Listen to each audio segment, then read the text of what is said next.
Hai sob, selamat datang di channel Radi Jimmy. Saat ini kalian sedang menyaksikan playlist Talk Therapy. Di playlist ini, seperti yang gue infokan sebelumnya, adalah media di mana gue mencoba untuk melepaskan atau meluapkan unek-unek gue, unscripted opinion, personal opinion, dalam rangka menjaga kewarasan dan kestabilan mental gue. Nah, di video sebelumnya gue bercerita tentang bagaimana gue menjadi korban pelecehan seksual. Video kali ini yang menarik perhatian gue untuk gue bahas, gue ungkapkan unek-uneknya adalah berkisah. Gue bakalan mencoba untuk memberikan sudut pandang gue tentang bagaimana perbedaan generasi gue dan generasi anak-anak sekarang yang gue perhatikan itu sangat berbeda 180 derajat. Nah, untuk tidak berlama-lama, mari kita masuk ke video.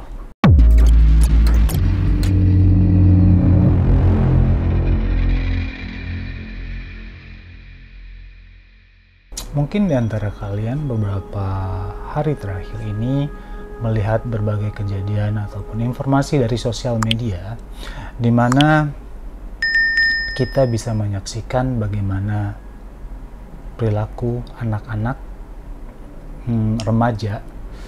Anak remaja ini bisa, ya batasannya mungkin kalau menurut gua remaja itu menjelang SMA kali ya. Ya buat gue seperti itu, karena gue akan mencoba membandingkan bagaimana gue tumbuh, generasi gue tumbuh sampai ke SMA dan generasi sekarang dari SMP dan SMA, atau dari SD ataupun sampai SMA, bagaimana perilaku dan tingkah mereka jika gue bandingkan dengan gua dulu ketika seumuran mereka. Ini lebih ke apa ya? Perbandingan ini gua rasa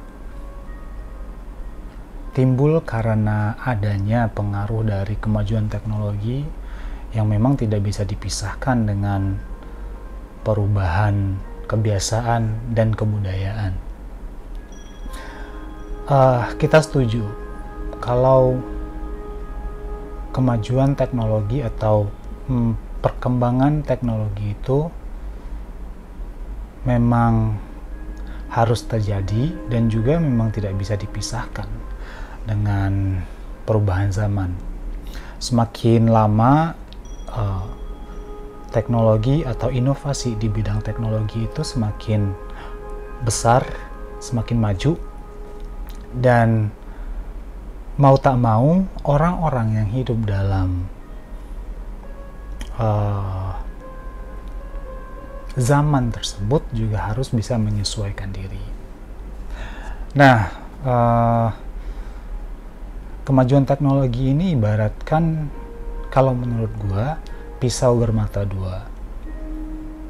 Bisa memberikan benefit dan bisa juga memberikan kerugian buat kita pribadi sebagai manusia yang hidup di zaman di mana teknologi itu berubah dan berkembang. Balik lagi, ini juga berarti bahwa kalau kita tidak menyikapi kemajuan teknologi itu dengan kemajuan pola pikir juga dan kedewasaan dalam berpikir dan bertindak, kedewasaan dalam mempergunakan teknologi tersebut, nilai-nilai budaya yang ada di tempat kita berkembang itu juga bakal bisa terlupakan atau terhapus.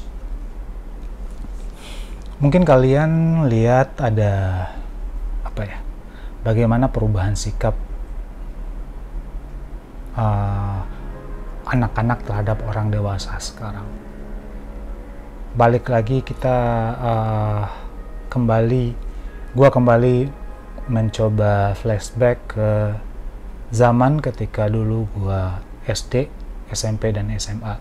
Gua bukan termasuk, ya bisa dikatakan gue juga bukan anak baik-baik atau anak yang menurut ke orang tua ketika gue kecil. Enggak, gue termasuk anak yang bandel juga waktu kecil. Cuman ketika gue kecil itu adalah bagaimana respect seorang anak terhadap orang yang lebih tua itu, terlepas siapapun itu, kita kenal atau enggak, itu selalu ada, selalu diutamakan. Tidak diajarkan oleh orang tua, tapi kita juga bisa melihat bagaimana orang-orang bersikap di sekitar kita, tumbuh di sekitar saat gue tumbuh atau menjalani kehidupan gue sebagai anak-anak dan remaja pada saat itu. Kita bisa melihat di mana saja, bagaimana kita ketemu orang yang walaupun kita nggak kenal, kita tuh sapa, kita senyum, kita salam. Di zaman dulu, gue terhadap orang tua itu selalu ditekankan ketemu orang yang kita kenal ataupun orang yang keluarga kita kenal, kita tuh wajib salim. Jadi kita wajib salim, taruh tangan di kening. Tapi hal tersebut sekarang, spesifik ya gue bilang sekarang, gue tinggal di Jakarta, hal tersebut jarang sekali gue lihat. Bagaimana respect anak-anak terhadap orang dewasa atau orang tuanya, bagaimana respect anak-anak atau murid-murid terhadap gurunya, gue bandingkan dengan apa yang terjadi sekarang, itu sangat jauh berbeda. Dulu ketika gue SD, SMP, sampai SMA, kita itu lebih takut ke guru daripada ke orang tua. Bagaimana tidak, karena memang posisi guru itu, mereka adalah pengganti orang tua ketika di jam sekolah. Jadi sebenarnya kalau menurut pribadi gue adalah guru adalah orang tua kalian ketika di sekolah. Bukan berarti gue juga nggak bandel ya ketika sekolah, nggak, karena memang treatment guru zaman gue sekarang dan guru zaman dulu, gue nggak ngerti perbedaannya seperti apa. Tapi saat itu ketika gue sekolah, ya treatment guru mungkin menurut gue nggak jauh berbeda ya. Gue juga dicambuk pakai, kalau kalian tahu penggaris papan yang panjang itu, gue juga pernah. Dan istilahnya kalau telat kita dirotan tangannya, kalau rambut panjang kita digunting, dan kalau misalnya ribut di kelas atau bikin masalah di kelas, itu yang pusar kita dicubit. Itu luar biasa sakit sebenarnya. Tapi saat itu tidak pernah ada terjadi yang gue atau orang tua murid lain saat itu yang diperlakukan seperti itu anaknya, menuntut guru atau melaporkan guru ke polisi. Tapi saat ini kondisinya berbalik. Bukan berarti ya, bukan dibenarkan juga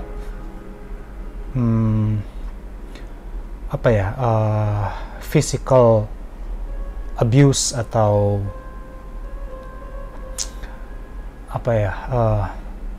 kayak hukuman yang menyakiti fisik itu tidak dibenarkan, mungkin tidak dibenarkan. Mungkin juga tidak tapi saat dimana gue tumbuh, hal tersebut adalah memang seperti itu. Bahkan Rasul pun menyuruh orang tua jika anaknya nakal atau anaknya bersalah itu dihukum ya. Misalnya kalau dicambuklah di bawah, di kaki, di antara lutut dan mata kaki. Jadi physical punishment itu kalau menurut gue memang harus ada. Itu sebagai cara untuk ngasih tahu kalau anak ini salah, kalau lu melakukan hal salah. Jadi lo harus dihukum. Terlepas bagaimanapun hukumannya, tapi satu hal yang diingat, itu tidak membahayakan mental dan fisik dari anak tersebut yang dihukum, terlepas itu dari orang tua ataupun dari guru. Dan gue tumbuh dengan mengalami situasi seperti itu, dan alhamdulillah gue tidak merasakan efek yang buruk terhadap psikologi gue. Enggak, malah dengan menerima kondisi seperti itu, gue tahu yang benar, gue tahu yang salah. Tapi di saat gue tumbuh,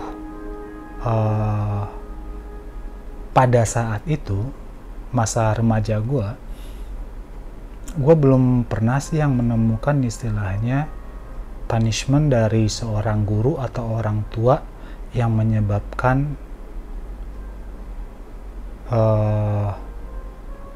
damage atau luka serius akibat hukuman. Mungkin saja ya saat itu karena memang perkembangan teknologi itu masih sangat minim, jadi kita tidak menemukan berita atau kabar seperti itu tidak mudah di blow up ke sosial media. Jadi awareness terhadap punishment yang terlalu keras terhadap murid-murid tidak terblow up saat itu. Tapi ya bisa kita lihat bagaimana cara orang yang tumbuh di masa gue melewati masa remaja itu sangat berbeda dengan bagaimana pola pikir anak-anak sekarang. Dengan adanya undang-undang perlindungan anak dan berbagai macam undang-undang yang baru sekarang, itu kalau menurut gue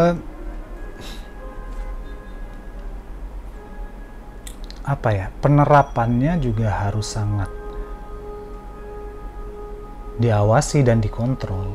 Karena apa? Kita ngobrol masalah spesifik masalah orang tua ke anak dan guru terhadap murid aja dulu ya. Tugas orang tua dan guru itu adalah mendidik anak supaya tumbuh dapat menjadi manusia yang menurut pandangan guru atau orang tua adalah tipe yang baik atau ideal di masa depan untuk si anak tersebut. Karena di fase tersebut, SD, SMP, SMA, itu adalah fase di mana seorang anak itu memang butuh bimbingan untuk menemukan atau untuk menentukan sesuatu itu baik, sesuatu itu salah. Jadi memang kadang tegas dalam menunjukkan atau dalam mendidik anak itu harus tegas ya. Tegas itu berbeda dengan keras. Tegas itu juga istilahnya kalau menurut gue pribadi itu memang harus ada punishment. Punishment tidak harus selalu physical punishment, tapi juga bisa hukuman lain yang mungkin saat sekarang ini ketika anak-anak nakal mereka disuruh berdiri di corner atau di sudut tanpa harus melakukan apa-apa, atau anak-anak sekarang itu dihukum dengan tidak boleh keluar kamar, atau banyak sekali macam dan jenis punishment yang bisa diterapkan. Tapi saat zaman dulu punishment yang paling simple untuk diberikan terhadap anak-anak nakal ya physical, cubit, jewer, cambuk, dan itu menurut gue tidak salah saat itu. Atau dengan cara seperti itu anak-anak bisa belajar. Nggak ada juga kalau menurut gue orang tua atau guru yang sepantaran dengan orang tua gue yang bisa kepikiran kalau gue nakal, gue disuruh berdiri di corner. Enggak. Dulu paling kalau orang tua gue udah marah banget, itu gue dikunci di luar. Malam itu pintu dikunci, gue dikurung di luar. Itu udah hukuman yang sangat menakutkan buat gue. Tapi sekarang kondisinya yang gue lihat adalah itu sangat berubah. Bagaimana tidak, belum semua orang tua yang mengerti cara mendidik anak ya duduk di corner atau dikurung di kamar atau dibatasin gadgetnya. Zaman dulu boro-boro gadget TV aja kita nggak punya gitu. Nah, di semakin majunya teknologi, semakin majunya berkembangnya kemajuan elektronik juga, yang mana setiap orang sekarang sudah bisa mempunyai atau mengakses informasi dari gadgetnya mereka. Seharusnya berkembang juga cara-cara bagaimana untuk punishment anak-anak. Misalnya tidak boleh main gadget atau seperti apa. Tapi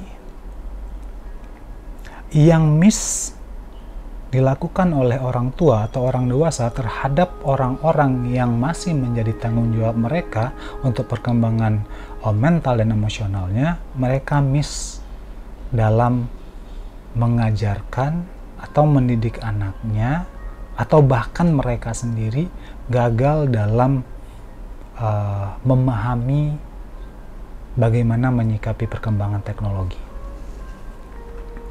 Sekarang kita bisa lihat beberapa waktu yang lalu seorang guru itu motong rambut anak muridnya, itu diviralkan di sosial media.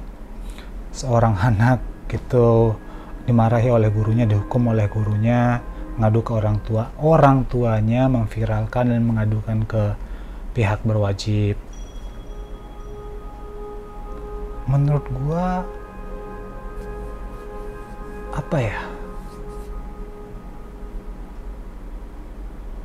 bukannya seorang guru itu adalah pengganti orang tua ketika jam sekolah. Jadi hak dan kewajiban seorang guru itu ya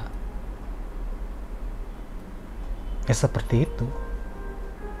Dan ketika kalian memasukkan anak kalian ke sekolah, ada beberapa peraturan yang memang harus diwajibkan. Gue juga bingung nih, kadang-kadang dia marah karena rambut anaknya dipotong tidak sesuai dengan keinginannya mungkin ya. Gue dulu ketika gue sekolah, kalau rambut panjang itu digunting sampai kulit-kulitnya di bagian kanan atau kiri. Orang tua nggak pernah masalah, karena memang itu salah kita, salah orang tua, yang istilahnya memang diatur kita mengikuti peraturan seperti ini. Tapi sekarang kondisinya berbalik. Kalau lu nggak mau anak lu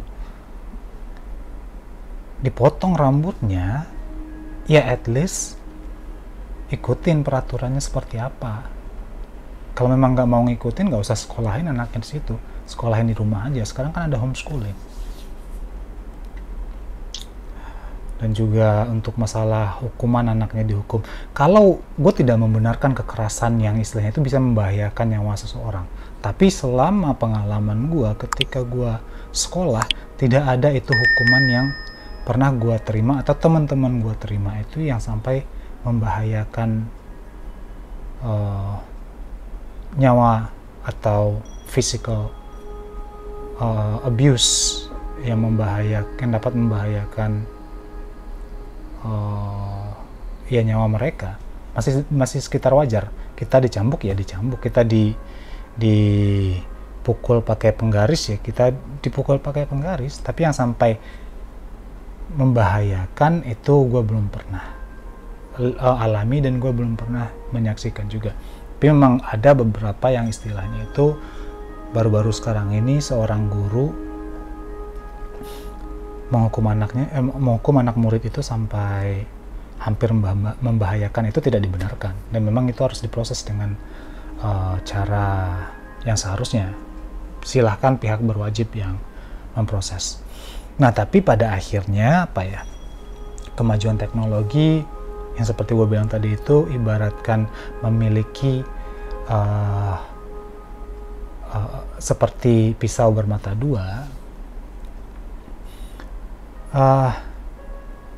itu tidak bisa dihindari. Apa ya, memang membutuhkan kematangan berpikir, kematangan bagaimana cara menyikapi perkembangan energi perkembangan teknologi tersebut. Karena apa? Karena ya kita bisa lihat lah, semua sekarang itu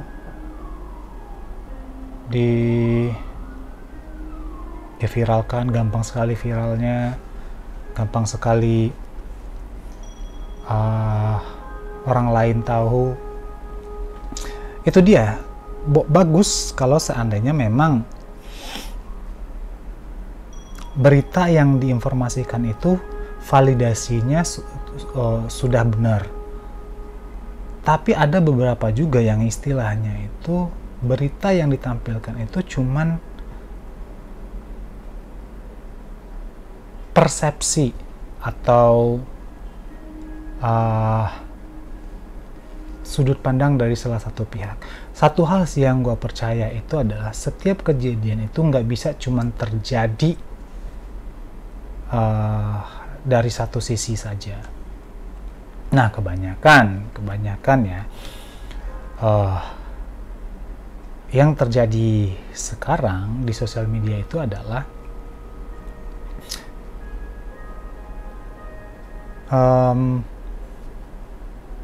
orang langsung percaya terhadap suatu berita. Ketika sebuah berita itu viral, dia langsung percaya ke subjek atau ke objek yang menjadi victim dalam berita. Itu benar. Apapun itu, jika terjadi sebuah kekerasan, memang kita pertama kali itu harus berdiri di pihak korban. Tapi satu hal yang mesti kita ingat dulu, bertepuk itu nggak bisa sebelah tangan. Pasti ada sebab, pasti ada akibat. Kecuali kalau misalnya, bahkan gini deh, orang dengan gangguan kejiwaan pun, itu kalau tidak diganggu nggak bakalan mengganggu. Apalagi kita ini orang waras yang istilahnya nggak ada alasan tiba-tiba kita menganiaya orang lain atau abuse orang lain, nggak ada. Jadi ya itu yang mesti dipahami dulu. Saran gua ke setiap orang sih yang pengen memang ingin memberikan informasi yang baik terhadap orang atau menyebarkan informasi yang baik terhadap orang, nggak apa-apa sih kalian itu tunggu aja dulu, nggak harus mengekspos informasi itu ketika lagi hot-hotnya, nggak penting.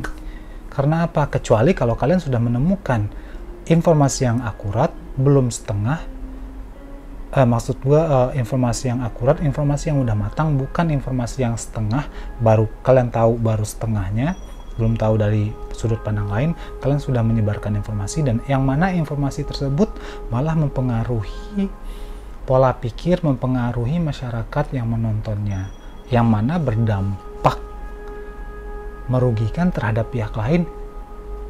Kalian yang mungkin pihak lain ini, pihak yang kalian against ini, pihak yang menurut kalian salah ini, sebenarnya dia yang korban. Jadi untuk itulah gue lebih memilih untuk menyebarkan informasi itu ketika gue sudah tahu informasi itu udah mateng, gue udah tahu keseluruhan cerita, baru gue sampaikan informasi gue, sudut pandang gue. Karena apa ya, ngeri banget kalau kita menggunakan teknologi tapi kita tidak memahami, tidak ada kedewasaan dalam menyikapi atau dalam hidup dalam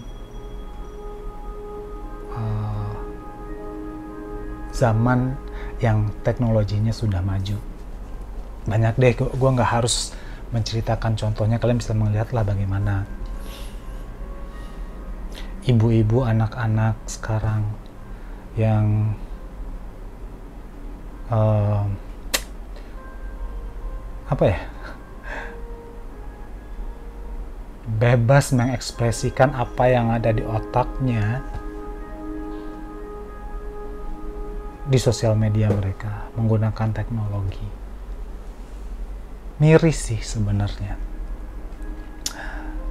Kalau kalian bisa menggunakan filter untuk muka kalian, alangkah baiknya kalian juga bisa menggunakan filter untuk mulut kalian, agar kata-kata yang keluar itu jauh lebih baik dan dapat diterima. Filter aja dulu. Pergunakan otak kalian sebelum kalian komen, sebelum kalian support sesuatu, sebelum kalian melakukan apapun itu yang bisa diakses oleh orang banyak, yang bisa diakses oleh di sosial media ataupun di media elektronik. Lebih baik kalian pikirin dulu, sortir dulu informasi ini. Ini bakal menyakitkan seseorang nggak? Ini bakal mengarahkan pandangan orang-orang dan dapat merugikan orang lain nggak? Itu seharusnya ketika kalian menggunakan sosial media. Oh ya, balik lagi. Kita tadi ngomong masalah bagaimana dulu dan sekarang. Ya, pada dasarnya dulu dan sekarang gua ini itu lebih cenderung dipengaruhi oleh kemajuan teknologi dan juga bagaimana sebagian oknum orang-orang menggunakan teknologi itu atau memanfaatkan tidak atau belum dewasa dalam menyikapi penggunaan kemajuan teknologi tersebut dalam hal ini khususnya sosial media. Dan satu lagi kita ngomong masalah anak-anak dulu dan gua dan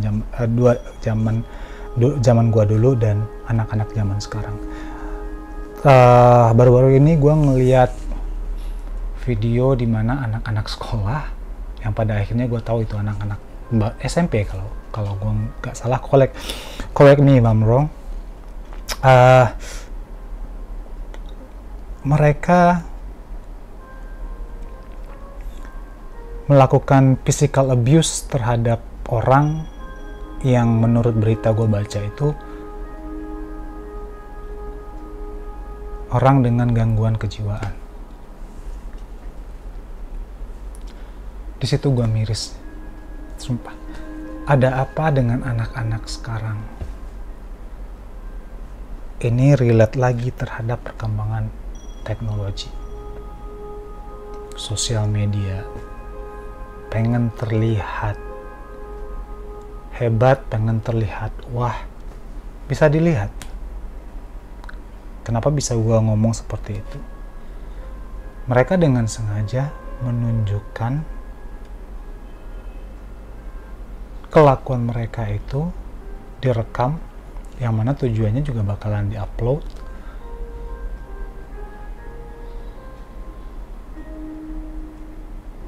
Itu tadi yang gue bilang, kenapa kemajuan teknologi ini ibaratkan pisau bermata dua. Balik lagi ke cerita, guru bisa dilaporkan oleh orang tua murid. Di sisi lain, ketika melihat sikap anak-anak yang harusnya bisa dididik lebih baik dengan menggunakan sedikit ketegasan ataupun kekerasan, punishment tadi, oleh guru, yang dimana guru berhak untuk melakukan hal tersebut, tapi dengan ada kondisi di mana seorang guru bisa dilaporkan oleh anak-anak atau orang tua atau wali murid, di sini posisi seorang guru juga menjadi serba salah. Kalau dia nanti menghukum anak ini keras, dia bisa dilaporkan. Jadi guru-guru bingung, orang tua ya seperti itulah. Jadi kualitas pendidikan yang diberikan guru ini menurun bukan karena kurangnya kemampuan tenaga pendidik, tapi takutnya pendidik untuk mendidik anak dengan secara benar, karena ya itu tadi, kalau dia keras ke anak ntar. Dan sekarang juga, dulu ketika gue SD, ketika gue dihukum oleh guru, gue dicambuk atau gue dijewer atau gue diapain, gue paling anti ngadu ke orang tua. Karena apa? Jika gue ngadu ke orang tua ketika gue dihukum oleh guru, maka orang tua gue nambah hukuman di rumah. Tapi sekarang, yang mungkin nggak semua ya, ada beberapa oknum yang istilahnya jika anaknya dihukum, anaknya malah ngadu ke orang tua, dan tidak tertutup kemungkinan anak ini malah melebih-lebihkan ya playing victim, dan pada akhirnya si orang tua terprovokasi, nggak terima, ya terjadilah seperti itu. Terjadilah seperti hal-hal seperti dimana seorang tua tidak terima anaknya dihukum oleh gurunya, sehingga gurunya ini dilaporkan oleh orang tua kepada pihak yang berwajib. Disitulah yang pada akhirnya mempengaruhi kualitas pendidikan yang diterima oleh siswa. Zaman gua dulu, sekolah itu bukan cuman harus menjadi siswa yang terbaik dalam bidang akademis, enggak, tapi attitude juga. Itu yang gua alamin dulu. Gua nggak tahu sekarang seperti apa, tapi hal ini yang gua takutkan sih. Pada akhirnya gue juga bingung nanti suatu saat ketika gua punya anak ataupun anak-anak dari saudara gua, ponakan, gue sekolah nanti, gue pengen sih sebenarnya mendapatkan pendidikan yang terbaik, dimana gurunya yang tegas, terarah, dan masih mendidik anak itu dengan cara sewajarnya. Itu tadi lagi, gue miris ngelihat anak-anak yang istilahnya mereka rame-rame terus turun dari motor, menendang orang tua. Pikirin aja deh, maksudnya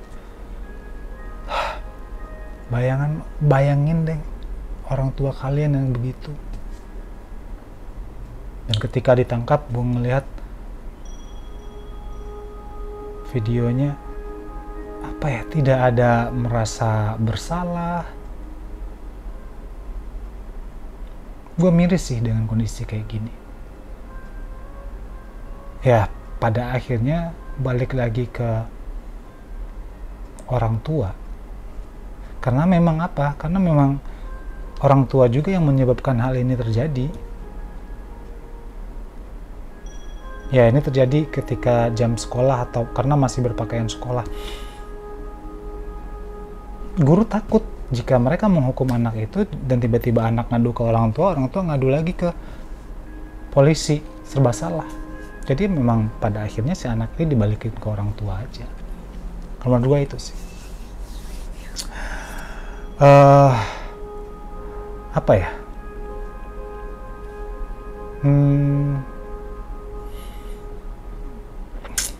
Gue akhirnya memutuskan untuk speak up masalah ini, atau lebih membawa topik ini untuk menjadi ide talk terapi kali ini, karena memang menurut gua kejadian atau kondisi kayak gini sudah tidak bisa ditolerir. Jadi kita memang harus memberikan kesadaran lah ke orang tua, ke guru, bahwa memang harus ada yang berubah. Perkembangan teknologi memang tidak bisa kita mundurkan ke belakang, karena perkembangan teknologi itu bakalan selalu berkembang. Semakin tua kita, semakin tua umur bumi ini, dunia ini, maka perkembangan teknologi itu juga bakalan berkembang juga, kecuali tiba-tiba kiamat, terus kehidupan dimulai lagi, semua manusia yang hidup itu dimusnahkan semua, dan kehidupan dimulai lagi, mungkin perkembangan peradaban itu juga bakalan mundur ke belakang. Tapi istilahnya kalau sekarang nih, kalau fase hidup sekarang masih tetap seperti ini, yang istilahnya kalian hidup dalam perkembangan teknologi yang selalu advance ke depannya, yang bisa kalian ubah itu adalah, yang bisa kita ubah itu adalah kita. Itulah fungsinya, itulah dibutuhkan upgrade informasi, upgrade attitude. Gue sayang aja sih bagaimana kondisinya nanti kalau mereka seumuran segitu aja sudah melakukan hal-hal yang menurut gue tidak masuk akal, dan itu jahat banget. Bagaimana ke depannya? Dan bagaimana dengan orang-orang yang istilahnya orang tua yang menyikapi hukuman yang diberikan oleh guru terhadap muridnya, dan guru tidak terima, orang tua tidak terima, lalu melaporkan gurunya ke pihak yang berwajib. Gue nggak masuk akal sih sebenarnya. Kalau menurut gue, hukuman dari guru selagi itu tidak membahayakan fisik, mentally, ataupun psikologinya, nggak apa-apa sih. Toh gue, mungkin orang-orang yang hidup di zaman gue, melewati masa anak-anak dan remajanya di zaman gue, tidak ada dampak yang signifikan yang mempengaruhi mental dan psikologi gue dari guru ya, dari cara pendidikan. Toh ya, malah menurut gue ketika seorang anak itu dia tahu salah, kita tahu dia salah, dan guru menghukum dia karena kesalahan tersebut, tapi kita malah menghukum guru yang memberi hukuman tersebut. Secara tidak langsung kita memberikan informasi ke anak kita bahwa kita mendukung apa yang dia lakukan. Jadi kita, yang salah tadi menjadi tidak salah di pikiran anak, dan itu bakalan dibawa sampai dia dewasa nanti. Itulah pentingnya menurut gue sih, pentingnya kesadaran, pentingnya upgrade capability, upgrade informasi, upgrade apa yang bisa di-upgrade, upgrade deh, biar kalian bisa, biar kita bisa survive, mengimbangi perkembangan zaman. So ya, itulah video talk terapi kali ini. Semoga bisa memberikan insight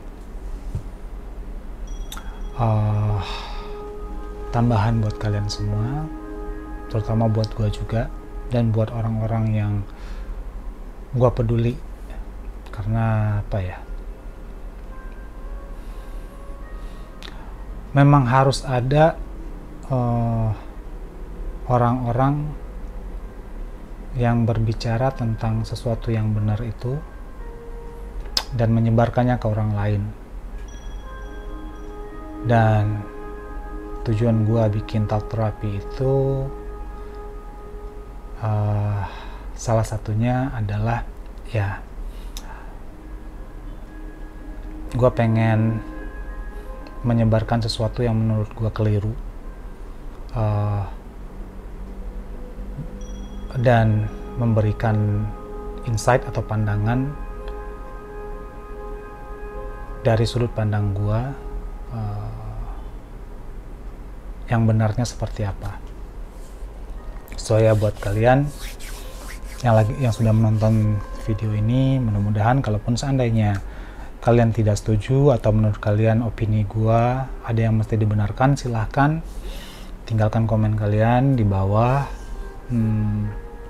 Dan kalau menurut kalian video di talk terapi yang gue upload ini bisa memberikan insight dan informasi yang baik, silahkan share ke teman-teman kalian juga, share ke keluarga kalian. Karena apa? Karena mari bersama-sama kita menyebarkan sesuatu yang benar, sesuatu yang baik. Karena memang pada akhirnya tugas kita sebagai manusia itu adalah menyebarkan informasi yang baik. Dan jangan lupa juga kalian klik tombol subscribe-nya, nyalakan loncengnya, dan nyalakan juga notifikasinya agar kalian tahu ketika gua upload video baru. So ya, tetap selalu bahagia, berpikiran positif, dan yang paling penting tetap berusaha untuk menjaga kewarasan. Bye bye.